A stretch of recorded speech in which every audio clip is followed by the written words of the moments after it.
Hi everyone, welcome to your channel I learn. आज हम footprints text book का chapter 6 the making of a scientist का part 1 करने वाले हैं। बिफोर वी स्टार्ट, अगर आपने हमारे चैनल को सब्सक्राइब नहीं किया है तो इसे सब्सक्राइब करें और हमें सपोर्ट करें and also press that bell icon. The making of a scientist. Richard E. Bright has received the Searle Scholar Award and the Schering-Plough Award for biochemistry and molecular biology. It was his fascination for butterflies that opened the world of science to him. So Richard E. Bright, जिनकी photo यहाँ पर है, इन्होंने ये दो important awards जीते हैं biochemistry और मॉलिकुलर बायोलॉजी के लिए। इनफैक्ट ये एक मॉलिकुलर बायोलॉजिस्ट भी हैं। इनकी जो फैसिनेशन है बटरफ्लाइज के लिए, सो फैसिनेशन यानी इनका जो इंटरेस्ट बोलिए आप लूज वर्ड्स में, या मोह, बहुत ज़्यादा किसी चीज़ की चाह होती है या चाह, तो उसको आप फैसिनेशन बोलते हैं। तो उनकी जो फैसिनेशन थी बटरफ्लाइज के लिए, जो इंटरेस्ट था, जो चाह थी, उसने क्या किया, उनके लिए साइंस की दुनिया के दरवाजे खोल दिए। It open the world of science, मतलब साइंस की तरफ वो चले गए। एंड ये कैसे हुआ, एंड सिंस चैप्टर का नाम भी मेकिंग ऑफ अ साइंटिस्ट है, साइंटिस्ट कैसे बने, सो इस चैप्टर के थ्रू हम ये देखेंगे। एंड जब हम ये पढ़ लेंगे तो इन क्वेश्चंस को भी हम डिस्कस करेंगे। At the age of 22, a former Scout of the Year excited the scientific world with a new theory on how cells work. Richard H. E. Bright and his college roommate explained the theory in an article in the Proceedings of the National Academy of Science. So 22 साल की उम्र में एक farmer scout of the year, मतलब पहले उनको scout of the year का award मिल चुका है। सो स्काउट्स एंड गाइड्स अगर आपके स्कूल में होगा तो आपको पता होगा, इस तरह से आप कैंपिंग में जाते हैं, नेचर में जाके आप कुछ एक्टिविटीज़ करते हैं, तो इस तरह के स्काउट्स एंड गाइड्स के एक्टिविटीज़ होते हैं। सो ये स्काउट ऑफ द ईयर रह चुके हैं, मतलब बहुत अच्छे स्काउट थे स्कूल में या मे बी प्रॉब्ली कॉलेज में जाकर भी। उन्होंने साइंटिफिक वर्ल्ड को एक्साइट कर दिया। सो एक्साइट किया है, उत्तेजित कर दिया। सो साइंटिफिक वर्ल्ड को, साइंस की दुनिया को कैसे एक्साइट किया, अपनी न्यू थियोरी से कि कैसे सेल्स काम करते हैं। सेल्स आपको पता होगा, आपने अगर साइंस में पढ़ा होगा, तो इस तरह का हमारा जो सबसे स्मॉलेस्ट फंक्शनल यूनिट है बॉडी का, जिससे हमारे टिश्यूज़ बने हैं, हमारे ऑर्गन्स बने हैं फाइनली। सो हमारा जो स्मॉलेस्ट फंक्शनल यूनिट है बॉडी का, वो सेल है।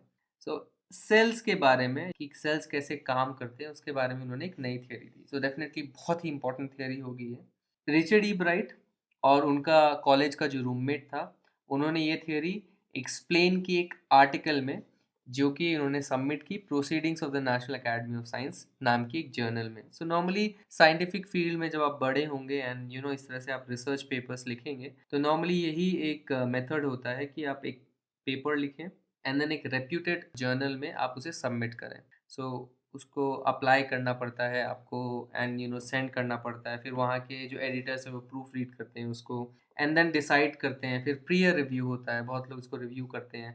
देन अगर वो सही माना जाता है कि हाँ, ये जो तथ्य दिए गए हैं वो सही हैं, तब वो आपका आर्टिकल पब्लिश होता है। सो डेफिनेटली इनका जो आर्टिकल है पब्लिश हुआ, मतलब ये वेरीफाइड था and it was a big achievement.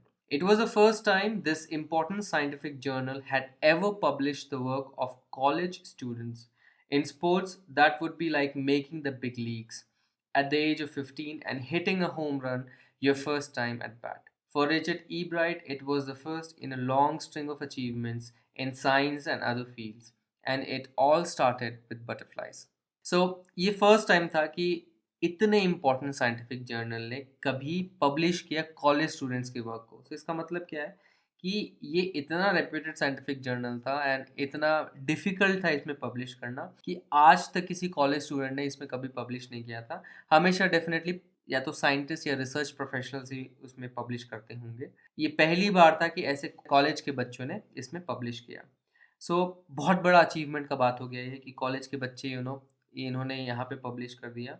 सो इसको आपको समझाने के लिए, हम रीडर्स को समझाने के लिए ये कितनी बड़ी बात है। ऑथर ने क्या लिखा है कि स्पोर्ट्स में अगर हम देखें, कि अगर हम स्पोर्ट्स से एनालॉजी लगाएं या कंपेयर करें, तो इसका मतलब हुआ कि आप 15 साल की उम्र में बिग लीग्स में आ गए। सो बिग लीग्स यानी जो बड़े बड़े लीग्स होते हैं जहाँ पे बड़े बड़े स्पोर्ट्समैन खेलते हैं। सो फॉर एग्जांपल हमारे इंडिया में आईपीएल है, जहाँ पे आप देखोगे कितने इंपॉर्टेंट प्लेयर्स जो हैं उनकी बिडिंग होती है, तब वो टीम्स में भाग लेते हैं, खेलते हैं।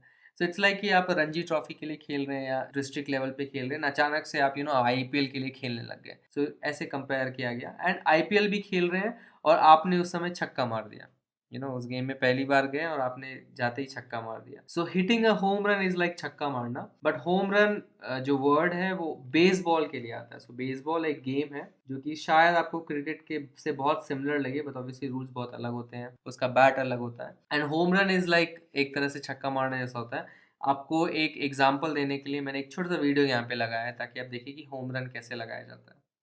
एंड रिचर्ड ई ब्राइट के लिए ये जो अचीवमेंट था ये पहला था एक लंबे स्ट्रिंग ऑफ अचीवमेंट्स में। सो मतलब उसके बाद बहुत सारे अचीवमेंट्स और उन्होंने की है। तो लॉन्ग स्ट्रिंग मतलब एक लॉन्ग क्यू या एक लॉन्ग सीक्वेंस जो बाद में आता जाएगा। So you can say long Q या सीक्वेंस, मतलब इसके बाद भी और अचीवमेंट्स आने वाले थे एंड ये उनमें से एक पहला था साइंस में और दूसरे फील्ड्स में भी। सो साइंस में उन्होंने किया प्लस दूसरे फील्ड्स में भी उन्होंने किया। एंड ये कैसे स्टार्ट हुआ? It all started with butterflies, और ये इसकी शुरुआत बटरफ्लाइज से हुई। कैसे हुई ये हम पढ़ते हैं। An only child, Ebright grew up north of Reading, Pennsylvania. There wasn't much I could do there, he said. I certainly couldn't play football or baseball with a team of one. But there was one thing I could do: collect things. So he did, and did he ever. Beginning in kindergarten, Ebright collected butterflies with same determination that has marked all his activities. He also collected rocks, fossils, and coins. He became an eager astronomer too, sometimes stargazing all night. So वो only child थे, मतलब ये अकेले बच्चे थे। And कहाँ पे उनका पालन पोषण हुआ? एक जगह था, इसका नाम था रीडिंग, जो कि पेंसिल्वेनिया में था, बेसिकली यूएसए में। So this is the place, Pennsylvania में एक जगह है। एंड उसके नॉर्थ में रीडिंग एक टाउन है, उसके नॉर्थ में वो रहते थे। एंड वो क्या बोल रहे हैं कि वहाँ पे कुछ करने के लिए ज़्यादा नहीं था, बिकॉज वो अकेले वहाँ पे बच्चे थे। एंड वो डेफिनेटली एक आदमी की टीम से वो फुटबॉल या बेसबॉल नहीं खेल सकते थे, तो वो कुछ स्पोर्ट्स नहीं खेल पाते थे। बट वो एक चीज़ कर पाते थे, दैट वाज कि वो चीज़ें कलेक्ट करते थे। सो बहुत लोगों को कलेक्शन का शौक होता है, बहुत लोग स्टैम्प्स कलेक्ट करते हैं, बहुत लोग बटरफ्लाइज कलेक्ट करते हैं, बहुत लोग कॉइन्स कलेक्ट करते हैं। सो उन्होंने क्या किया, उन्होंने कलेक्शन स्टार्ट की। एंड वो हमेशा से यही एक्टिविटी करते थे। सो जब वो किंडरगार्टन में थे, केजी में थे, जिसे हम केजी बोलते हैं। सो किंडरगार्टन में जब ये थे, ईब्राइट ने बटरफ्लाइज कलेक्ट करना स्टार्ट किया उसी डिटर्मिनेशन के साथ। तो डिटर्मिनेशन आपको पता है, मतलब दृढ़ निश्चय के साथ, दृढ़ता के साथ, जिस दृढ़ता से वो सारी एक्टिविटीज़ को करते हैं। मार्क्ड ऑल हिज एक्टिविटीज़, यानी जिस तरह से वो सारी एक्टिविटीज़ में ये डिस्प्ले करते हैं। उन्होंने क्या और कलेक्ट किया? रॉक्स कलेक्ट किए, उन्होंने फॉसिल्स कलेक्ट किए, कॉइन्स कलेक्ट किए। सो फॉसिल्स किसको कहते हैं? तो जो भी प्लांट्स हैं, एनिमल्स हैं, एटसेट्रा, जो कि प्रिजर्व्ड हो जाते हैं इधर रॉक्स में या डिफरेंट मीडिया में। कभी कभी स्नो में भी वो प्रिजर्व हो जाते हैं, एंड लोग जब खुदाई करते हैं तो उनको ही मिलते हैं नॉर्मली, बट वो रॉक्स में प्रिजर्व हो जाते हैं। इस तरह से वो दिखते हैं। फॉर एग्जांपल यहाँ पे किसी एनिमल का स्केलेटन है जो कि प्रिजर्व हो गया है रॉक में, एंड देन लोग इसको कलेक्ट करते हैं बिकॉज ये इंपॉर्टेंट साइंटिफिक डिस्कवरी मानी जाती है, जिससे हमें पता लगता है कि किस टाइप के स्पीशीज के जानवर पहले थाउजेंड्स ऑफ ईयर्स पहले रहते थे। सो उनको शौक था कि वो रॉक्स कलेक्ट करें, फॉसिल्स कलेक्ट करें, कॉइन्स भी कलेक्ट करने का शौक था उनको। फिर वो क्या बन गए? Eager astronomer. ईगर मतलब उत्सुक, जिनमें बहुत उत्सुकता होती है, क्यूरियस। तो ईगर एस्ट्रोनॉमर हो गए। एस्ट्रोनॉमर किन्हें कहते हैं? एस्ट्रोनॉमर जो सेलेशियल ऑब्जेक्ट्स, जैसे कि सन हो गया, मून हो गया, स्टार्स हो गए, गैलेक्सीज हो गए, कॉमेट्स हो गए, उनको स्टडी करते हैं। So one who studies celestial object. And celestial objects किनको कहा जाता है? जो भी स्पेस के जितने भी ऑब्जेक्ट्स हैं, for example stars, comets, etcetera. So इस तरह से वो स्टार गेजिंग करते थे। तो ईगर एस्ट्रोनॉमर थे एंड क्या करते थे? Star gazing. इनफैक्ट जो भी एस्ट्रोनॉमर्स होते हैं उनका वन ऑफ द एक्टिविटी ये होता है कि वो स्टार गेजिंग करते हैं। स्टार गेजिंग मतलब स्टार्स को ऑब्जर्व करना अपने टेलीस्कोप को लेके। आप स्टार्स को ऑब्जर्व करते रहते हैं, उनकी क्या पोजीशंस हैं, वो कैसे चेंज हो रहे हैं, कहाँ कॉन्स्टलेशंस हैं। एंड इस तरह से ऑब्जर्वेशन से कभी कभी नई डिस्कवरीज हो जाती हैं। आप कभी कभी इस तरह के जो एस्ट्रोनॉमर्स हैं, जिन्हें एमेच्योर एस्ट्रोनॉमर्स भी कहा जाता है, वो कॉमेट्स डिस्कवर कर देते हैं, कभी कभी एक नया स्टार डिस्कवर कर लेते हैं। एंड उन एमेच्योर एस्ट्रोनॉमर्स के नाम पे उन चीज़ों का नाम भी रखा जाता है। From the first he had a driving curiosity along with a bright mind. He also had a mother who encouraged his interest in learning. She took him on trips, bought him telescopes, microscopes, cameras, mounting materials, and other equipment, and helped him in many other ways. सो पहले से ही उनके अंदर एक driving curiosity थी। सो driving का मतलब क्या होता है? जो आपको बहुत ज़्यादा पैशन लेके आए आपके अंदर, स्ट्रॉन्ग इन्फ्लुएंस जो चीज़ करती है उसको ड्राइविंग बोलते हैं। So anything that has strong influence, so having a strong influence. And यहाँ पे किस चीज़ का स्ट्रॉन्ग इन्फ्लुएंस है? उनकी क्यूरियोसिटी का, उनकी उत्सुकता का बहुत स्ट्रॉन्ग इन्फ्लुएंस है। साथ ही साथ उनके पास क्या है? ब्राइट माइंड है, बहुत ही ज़्यादा शार्प माइंड है उनका। उनकी जो माँ है उनको एनकरेज करती हैं लर्निंग की, उनके इंटरेस्ट को। सो उन्हें नई-नई चीज़ें सीखने का शौक है एंड उनकी माँ एनकरेज भी करती है इस शौक को। शी टूक हिम ऑन ट्रिप्स, उन्हें वो ट्रिप्स पे लेके जाती हैं, उनके लिए टेलीस्कोप्स खरीदती हैं, माइक्रोस्कोप्स खरीदती हैं, उनके लिए कैमरास खरीदती हैं, माउंटिंग मटेरियल्स खरीदती हैं। माउंटिंग मटेरियल्स फॉर एग्जांपल इस तरह के जो मटेरियल्स हैं जिनमें आप चीज़ों को माउंट करते हैं, या in fact mounting material different different चीज़ों के लिए डिफरेंट डिफरेंट मीनिंग रखते हैं। सो फॉर एग्जांपल आप अगर माइक्रोस्कोप में किसी चीज़ों को ऑब्जर्व करते हैं तो आपके पास जो स्टेंसिल्स होते हैं उनको आप माउंटिंग मटेरियल्स बोलते हैं, या इनफैक्ट ये माउंटिंग मटेरियल्स लाइक ट्राइपॉड्स हो गए। So it can mean anything, या अलग अलग इक्विपमेंट जो कि उनको बहुत अलग अलग तरीकों से मदद करते थे, वो उनको खरीद के देती थी। I was his only companion until he started school, his mother said. After that, I would bring home friends for him, but at night we just did things together. Richie was my whole life after his father died when Richie was in third grade. So उनकी माँ कह रही हैं कि मैं उसकी अकेली companion थी, कंपेनियन यानी friend, until he started school. जब उसने स्कूल स्टार्ट किया तब तक वो अकेले उनकी दोस्त थी, कोई आसपास उनका कोई दोस्त नहीं था। एंड जब वो स्कूल जाने लगा तब वो उसके लिए जो है फ्रेंड्स घर लेके आती थी, बट रात में वो आपस में ही कुछ ना कुछ करते थे साथ में। रिची उनके लिए पूरी ज़िंदगी था। जब उसके पापा मर गए थे जब रिची थर्ड ग्रेड में था, सो रिची के पापा थर्ड ग्रेड में, जब वो थर्ड क्लास में था तब वो गुजर गए, तो उसके बाद रिची उनकी पूरी ज़िंदगी हो गई उनकी माँ के लिए। She and her son spent almost every evening at the dining room table. If he didn't have things to do, I found work for him. Not physical work, but learning things, his mother said. He liked it, he wanted to learn. So वो उनकी माँ और Richie almost सारी evening dining table पे बिताते थे। अगर उसके पास कुछ करने के लिए नहीं होता था तो मैं उसके लिए कुछ काम ढूंढती थी, एंड कुछ फिजिकल वर्क नहीं, कुछ घर के काम नहीं, कुछ फिजिकल काम नहीं करवाती थी, बट ऐसे काम जिससे वो कुछ सीखें, लर्निंग थिंग्स जो है, ताकि उनको कुछ सीख सकें।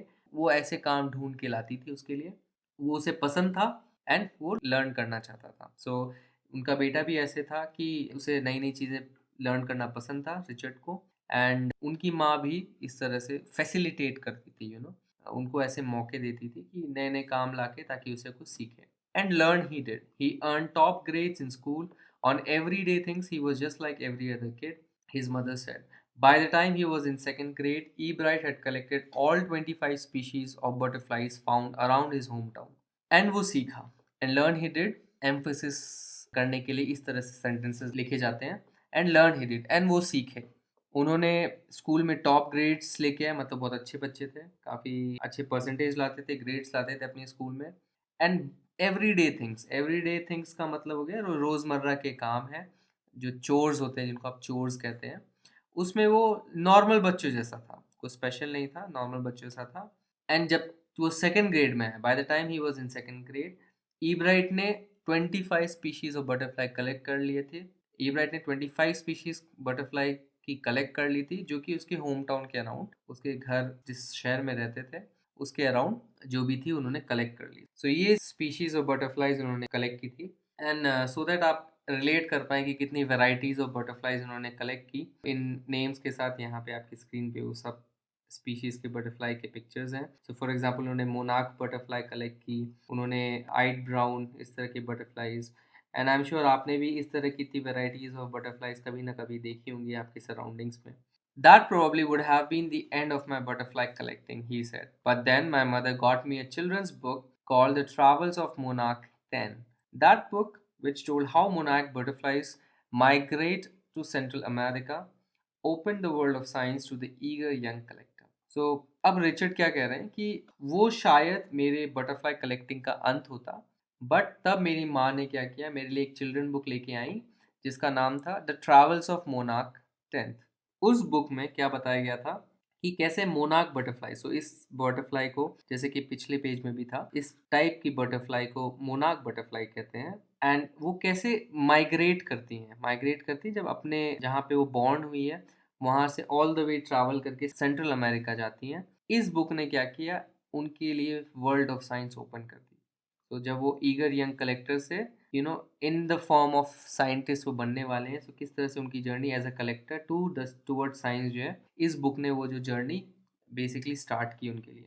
कैसे की, चलिए आगे पढ़ते हैं। At the end of the book, readers were invited to help study butterfly migrations. They were asked to tag butterflies for research by Dr. Frederick A. Urquhart of University of Toronto, Canada.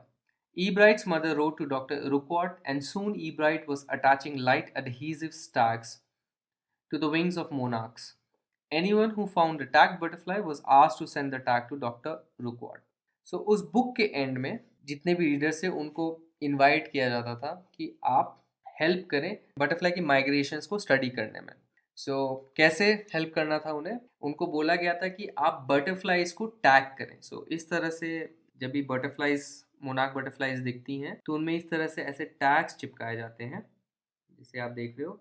उनका एक coding technique होता है जो कि basically इन researcher ने, doctor Frederick ए रुक्वार्ट जो कि university of Toronto के थे, उन्होंने बताया होगा कि इस तरह से आप टैग के नंबर्स दें। ईब्राइट की मम्मी ने क्या किया, उनको लिखा एंड बेसिकली उनको बोला होगा मैं चाहती हूँ कि मेरा बेटा इस स्टडी में पार्ट ले, and as a result Ebright जो है इस तरह से ट्रैग्स लगाना उन्होंने मोनार्क के विंग्स में स्टार्ट कर दिया। होता क्या था कि ये जो बटरफ्लाई है फॉर एग्जांपल उनकी होम टाउन से स्टार्ट करेगी and it can travel anywhere, किसी को पता नहीं है। एंड इनफैक्ट बहुत सारे ऐसे मोनार्क बटरफ्लाइज के बारे में अगर अगर आपको इंटरेस्ट है आप पढ़ सकते हैं। इनफैक्ट वो कनाडा से स्टार्ट होती हैं all the way north America से एंड मेक्सिको तक जाती हैं। एंड मेक्सिको में एक बहुत ही इम्पोर्टेंट फेस्टिवल है जो कि मोनार्क बटरफ्लाइज के अराइवल से कोइंसाइड करता है, एंड वहाँ पे बहुत बड़ा फेस्टिवल है जो मनाया जाता है, basically arrival of monarch butterflies. वो ऑल द वे कनाडा से स्टार्ट करती है, कोल्ड कंट्री से, एंड वार्मर कंट्री मेक्सिको तक वो जाती है। That is something like tens of thousands of kilometres. तो इतनी छोटी सी बटरफ्लाई इतना लंबा ड्यूरेशन ट्रैवल करती है, इतना लंबा डिस्टेंस। जिनको भी टैग बटरफ्लाई मिलता था वो उस टैग को डॉक्टर रोकार्ट को सेंड करते थे। फॉर एग्जाम्पल यहाँ पे लिखा है monarch@wsu.edu।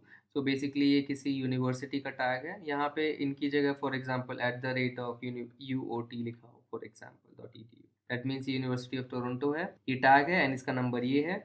एंड ये टैग मिल जाएगा तो मे बी शायद ऑनलाइन कुछ एक फोरम होगा, वहाँ पे लिखा रहेगा कि मुझे दिल्ली में 7461 टैग की बटरफ्लाई मिली। उनको पता चल जाएगा कि फिर वो सर्च करेंगे कि अच्छा ये टैग कहाँ पे लगाया गया था। तो कोई बोलेगा ये टैग जो है किसी ने for example, just for the example of this, France में लगाया किसी ने, तब हमें क्या पता लग जाएगा कि ये जो बटरफ्लाई है फ्रांस से ट्रैवल करके all the way to Delhi आई है। देन यू कैन सी कि कितना ट्रैवल किया उन्होंने। इससे स्टडी किया जाता है कि क्या इनका पैटर्न है ट्रैवल करने का।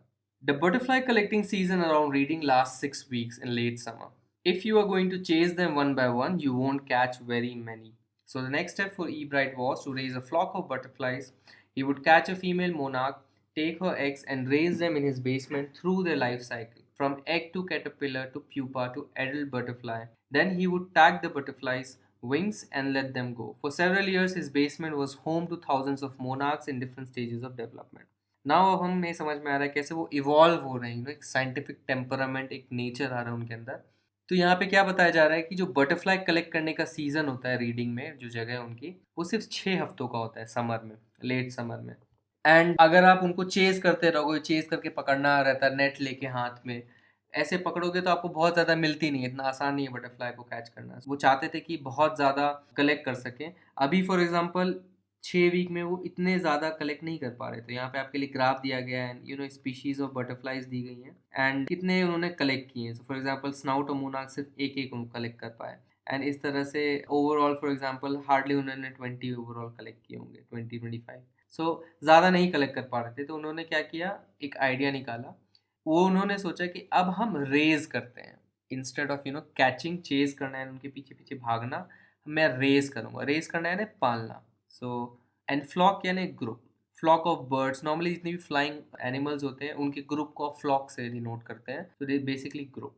उन्होंने ग्रुप ऑफ बटरफ्लाइज पालने का डिसीजन लिया। उसके लिए वो क्या करते थे, एक फीमेल मोनार्क बटरफ्लाई को पकड़ते थे, उसके अंडे ले लेते थे एंड उन अंडों को बेसिकली वो पालते थे। तो फिर वो अंडा इस तरह के अंडे होते हैं मोनार्क बटरफ्लाई के, एंड वो अंडा कन्वर्ट होता है प्यूपा में। उसके कैटरपिलर भी बहुत सुंदर होते हैं इनफैक्ट, एंड उनको फॉर एग्जांपल आपको खाना खिलाना होता है लीव्स में, एंड देन वो फाइनली जब बड़े होते हैं इस तरह से प्यूपा में कन्वर्ट हो जाते हैं, अपने लिए केसिंग बनाते हैं जिसको हम प्यूपा कहते हैं। ये भी एक थर्ड स्टेज है उनकी लाइफ साइकिल का। एंड देन फाइनली इसको फोड़ के जैसे अंडा हैच होता है इस तरह से वो इसको हैच करते हैं, एंड वो मोनार्क बटरफ्लाई में कन्वर्ट हो जाते हैं।